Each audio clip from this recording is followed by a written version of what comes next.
Hello guys, welcome to this video. In this video, we are going to build a calculator using that of our Tkinter. This is basically what we are going to do. This video is going to be a little bit long, so I just try my best to make it a series of video, but there's still a compiled form in case you want to watch it at once, which is going to be a full course on that of calculator using makings of Tkinter. So this is basically what we are going to do in this series.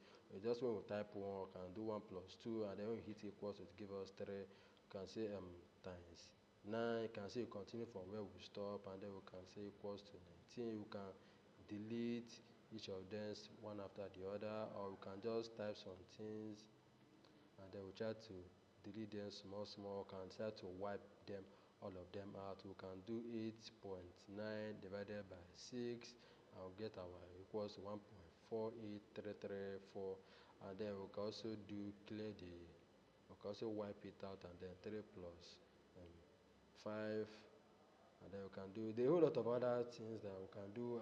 Not in teaching how to use calculator is actually the idea, but what I want to, the idea behind all this is for us to understand how building a calculator does actually work, like that of your Casio calculator. Like, have you ever wondered how it actually works? So that's basically what we'll be building in this tutorial. Like you can see, it's titled building calculator with Tkinter. So this is basically what we'll be doing. Our final view of everything that we're going to do in this video is going to look like this guy that is here, going to look really pretty, like this guy that is here, that we can see.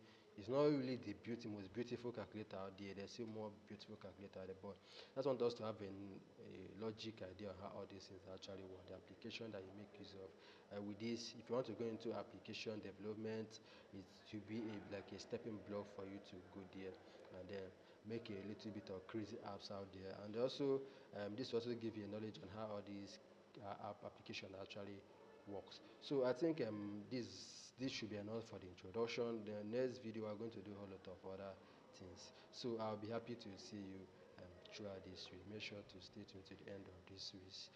Thank you for watching.